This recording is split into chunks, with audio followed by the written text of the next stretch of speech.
So it's time to talk a bit about kind of the elephant in the room that is complement. I've alluded to the concept of complement numerous times thus far, and it's probably a little fuzzy in your mind. So let's talk about what it actually refers to, what it means. Complement is a vastly underappreciated system, and it's so elegant in the way it works and how well it's been conserved. I mean, it's conserved all the way down to fruit flies. That's how important this is as an immunologic or inflammatory system, that we developed it so long ago, and so many species decided they couldn't live without it, probably because they didn't live without it, that it's been maintained to such complex organisms such as ourselves. So we're going to go through complement kind of as an overview here. I do have two other videos on complement, one for the classical complement pathway and one for the alternative complement pathway. You can find both of these, links to both of these in your course notes. Those videos literally go through step by step what the steps are in the actual complement pathway. I'm not going to do that in this video because complement is so much more than its pathways. So this video is going to tell you more what complement does. That's going to tell you the pathway that creates the response. All right, so first, just what is complement? In general, I've written, the definition here, but complement is a group of interacting plasma proteins that collectively mediate important biological activities, namely inflammation. Their main job is to work against pathogens, but they actually do mediate inflammation even when a pathogen isn't present. You can see increases in complement plasma levels in patients who have autoimmune disorders, in patients with cancer, in patients who have traumatic injuries. All of these innate inflammatory responses actually lead to the increase of complement plasma proteins, and they are plasma proteins. They actually make up something like 7% of all serum proteins. So that's how numerous they are. There's about 30 different components, so 30 different complement proteins, receptors, and regulators, because obviously a system this elegant and detailed, that is this important, we need to be able to shut it down, and we need to be able to turn it on as needed. So together, all of these components make up three pathways that we're going to talk about. It's an enzymatic cascade. So basically, you have all of these components that work to cleave the protein that comes after them in the enzymatic cascade. And that's what actually kind of perpetuates the pathway forward. Like I mentioned, there are three pathways. Classical, named such because it was the first found. Alternative, because then we found a second one and said, well, you could go this way or you could go that way. And then the third one is known as the lectin binding or mannose-lectin binding pathway, because we said, oh man, here's a third one. We better get more specific with how we name it. But they all have different initiations. But the key thing is they all end in the same place.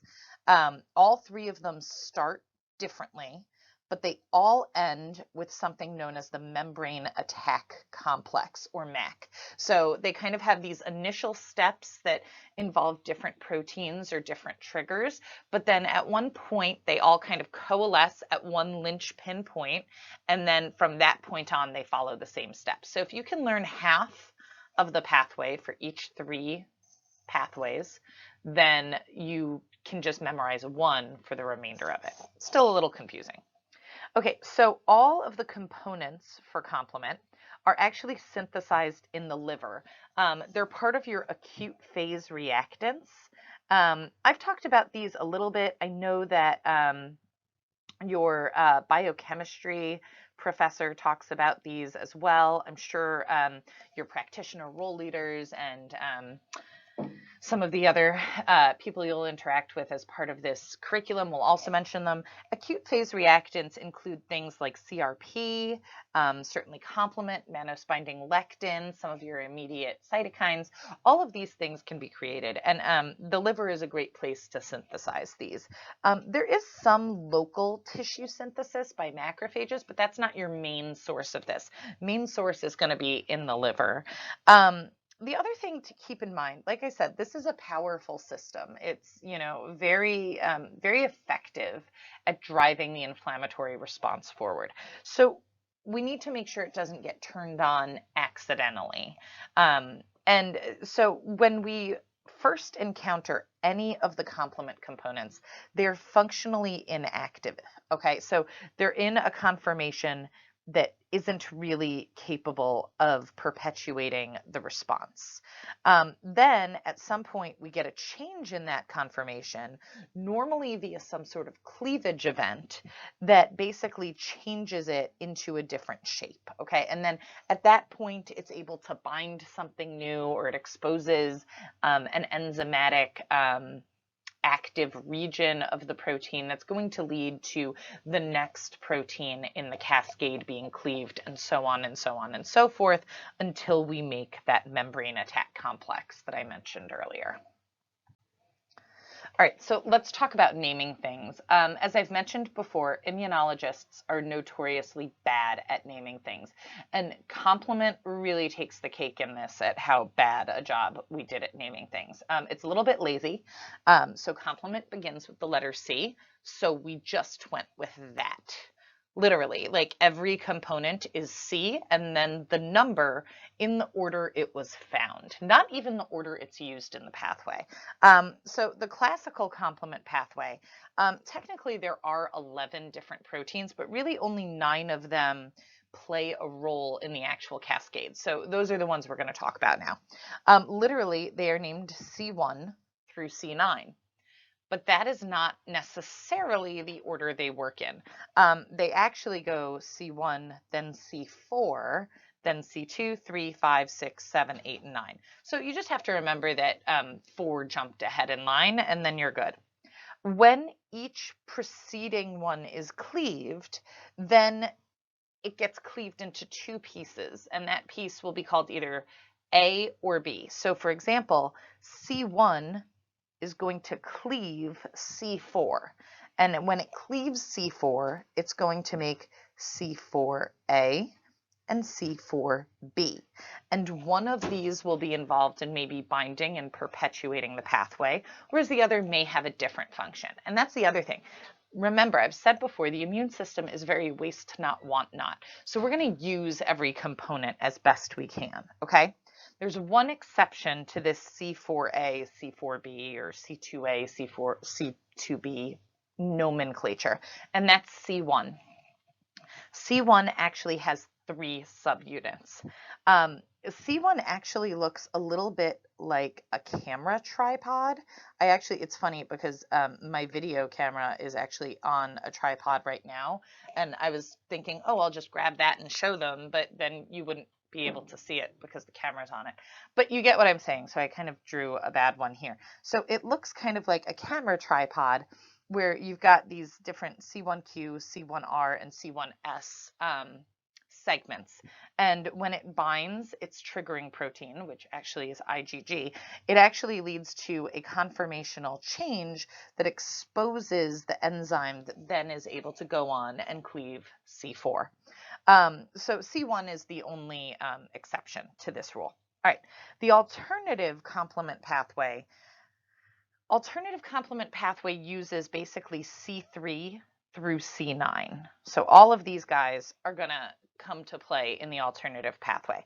But it has 3 other factors that are involved, and that's factor B, factor D, and properdin, which we'll talk about again a little bit later. The mannose-binding lectin pathway, the only substitution there is that we're going to trade out C1 for mannose-binding lectin. Mannose-binding lectin is another one of your acute phase reactants, and it looks very similar in structure to C1, so that's part of the reason it's able to do this.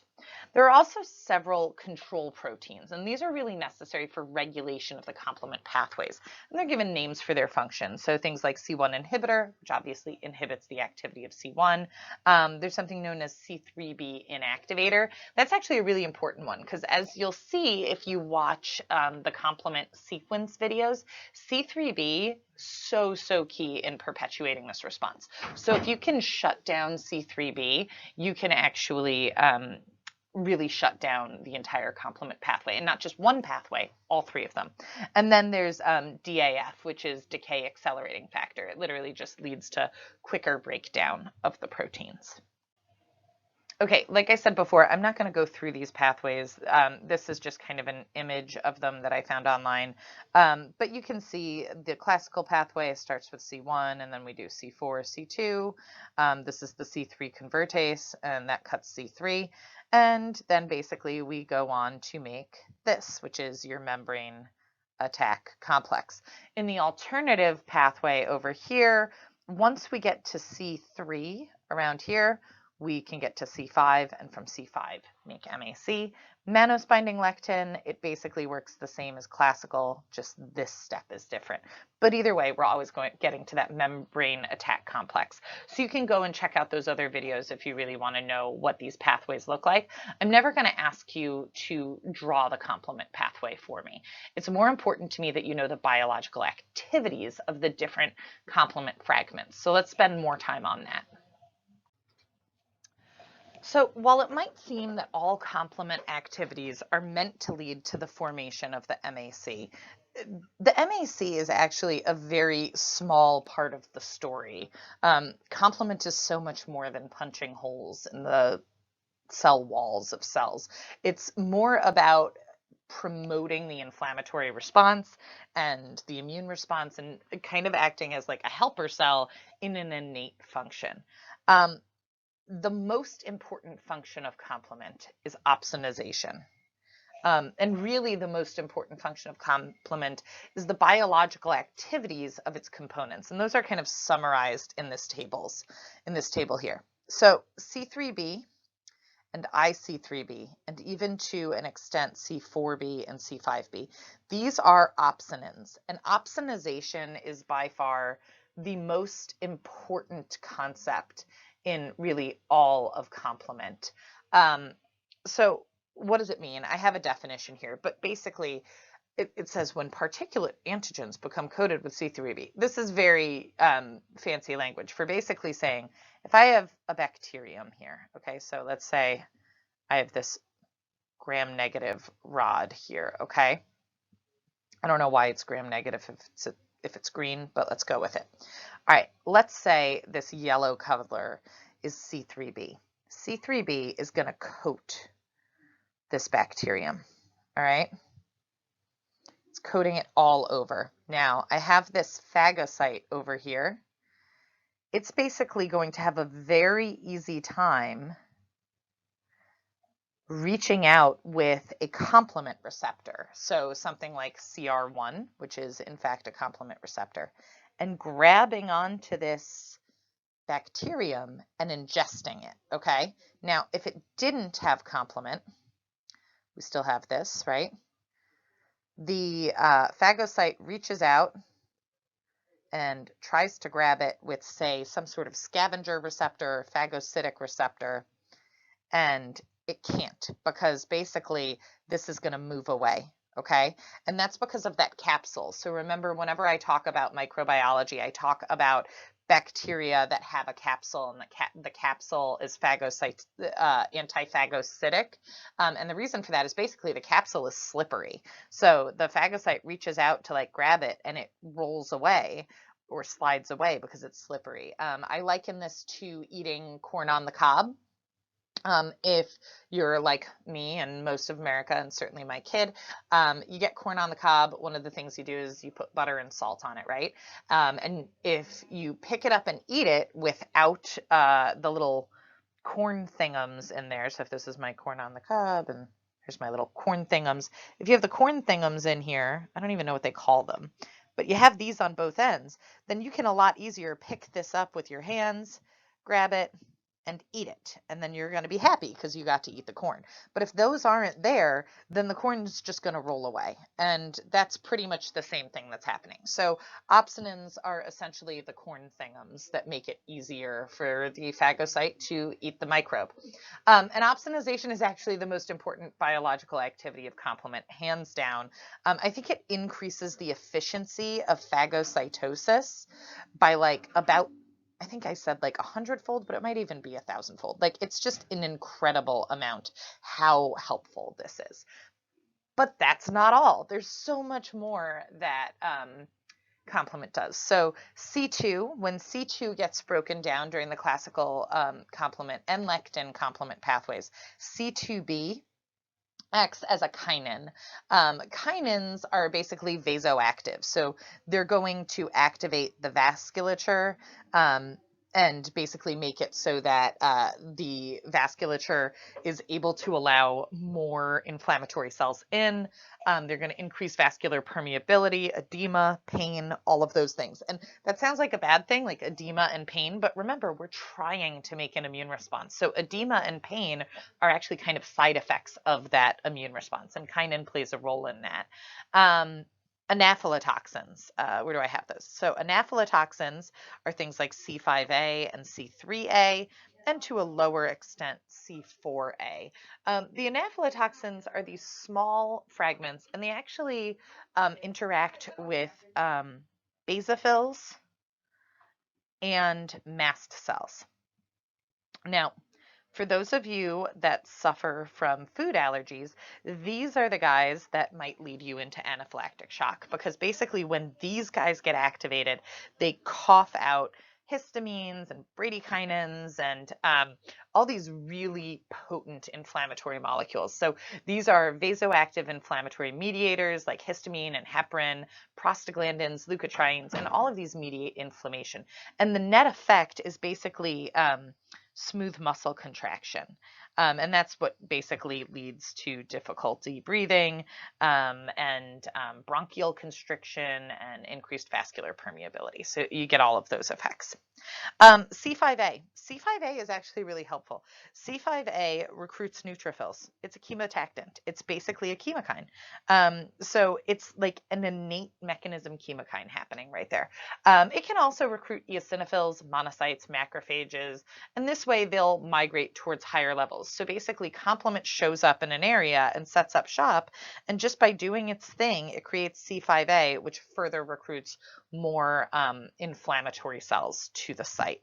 C5b through C through 9, these make your membrane attack complex, and that's why their function is lysis. And you would think lysis, that's a big deal. That's the death of the cell. Cells die all the time. Right now, your cells are dying. Try to stop it. You can't. That's life. We live and we die, and cells are no different. So lysis isn't a big deal. That's why it's at the bottom of my list. So these are kind of in order of importance. C3, yeah, that can lead to leukocyte mobilization. You can just forget this portion, because the main one for leukocyte mobilization is actually chemotaxis, which is C5a.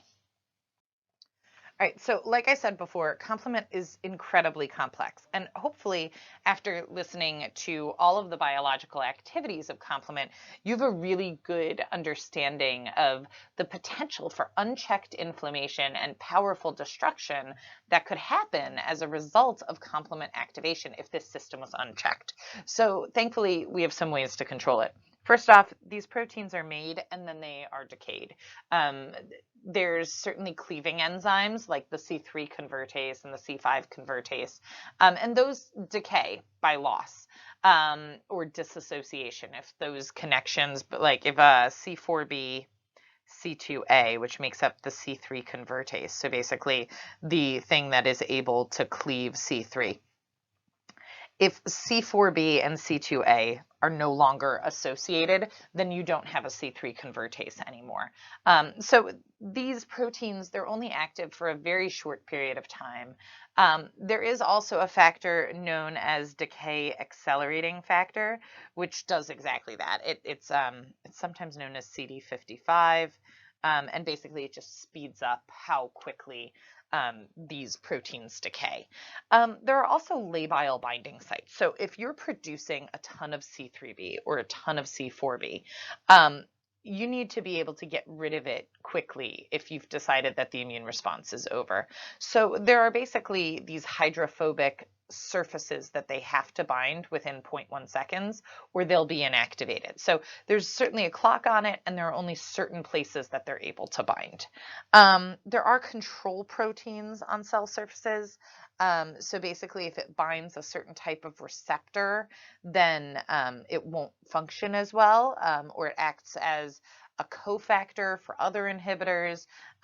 So that would be, so basically, it's just a way to prevent the propagation of the signal. So there are these control proteins also in the plasma. The big one, the one that you actually need to know about, because if patients are deficient in it, it leads to disease, is C1 inhibitor. C1 inhibitor basically binds to C1R and C1s, and it basically handcuffs it from making that conformational change. So it's no longer able to dissociate or to spread apart, creating that region of proteolytic activity, and it dissociates C1R and C1s from C1q, and then the whole proteolytic cascade can't get kicked off. There's also factor H. You'll sometimes see this as beta 1H. It acts as a cofactor for factor I. Basically, it facilitates the breakdown of C3b into inactivated C3b. Now, here's the fun thing about inactivated C3b. Inactive C3b can no longer propagate the complement pathway, but it's still an opsonin. So it's kind of the best of both worlds, right? Like if there's anything there, it's going to coat it and that'll help it get phagocytosed, but there's no need to call in reinforcements anymore, okay? Like we don't need the further pathway. Let's just clean up the mess. So that's a really helpful thing. Factor I breaks down the C3 convertase. That's kind of its whole job. Properdin is involved in the alternative pathway. It basically stabilizes the C3 and C5 cleaving enzymes, and that obviously is a positive regulator in this case of a pathway, so it moves it forward. Okay, this is the other table that I encourage you to spend time on. If you really know complement proteins and the complement pathways, you can make diseases out of complement.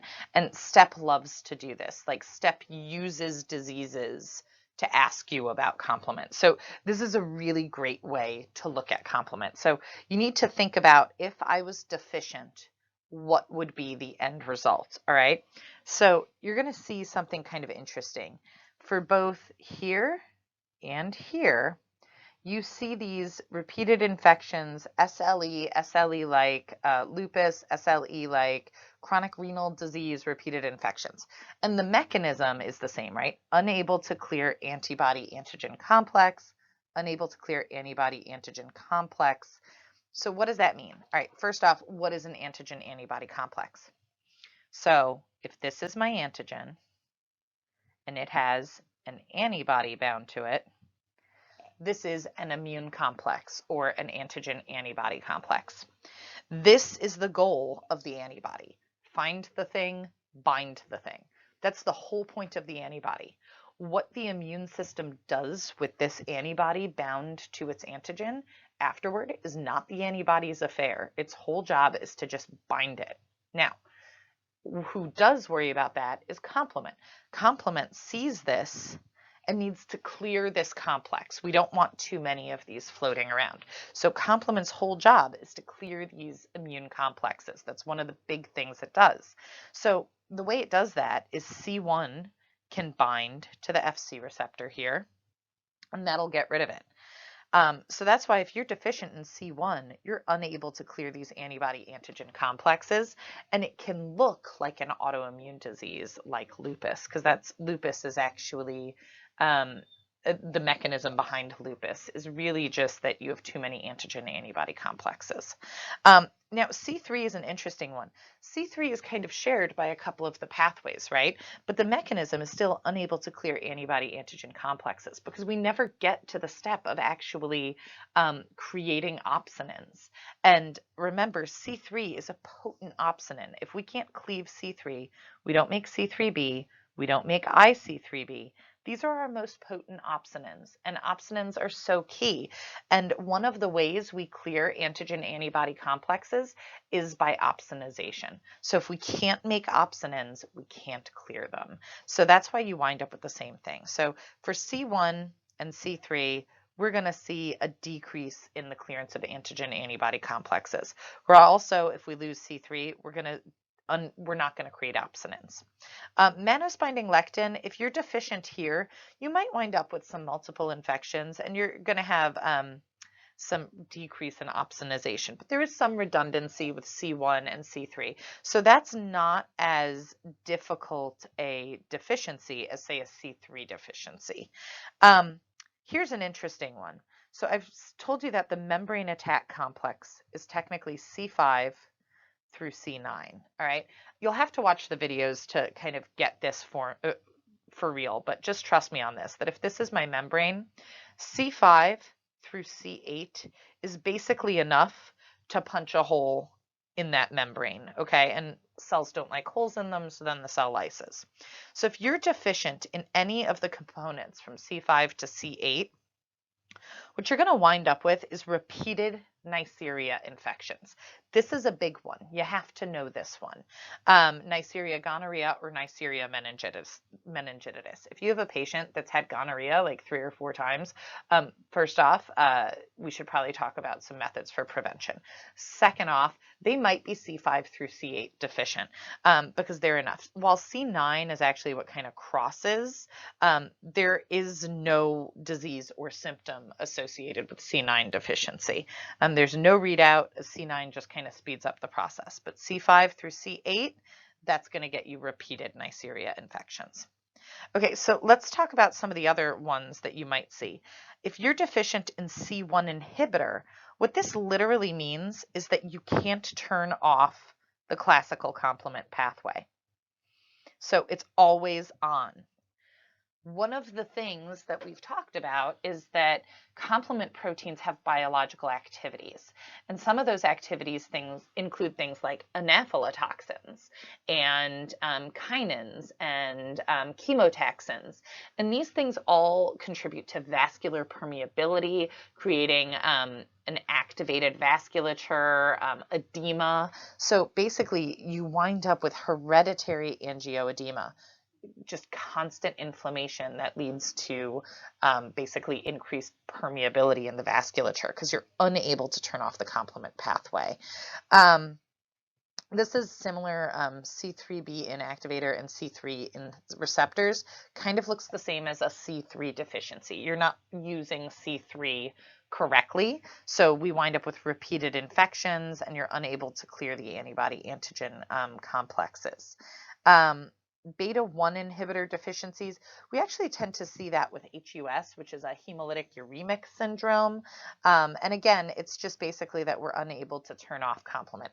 So really, we have 2 outcomes for complement deficiencies. If you're deficient in certain components, you're either going to be unable to clear immune complexes or unable to create opsonins. If you're deficient in inhibitors, you're going to be unable to turn off complement. Either way, both are bad things, right? You don't want too much of a good thing and you don't want not enough of a good thing. You want to have complement in moderation. You want to have complement when it complements the kind of response you're trying to make. Haha, bad immunology joke.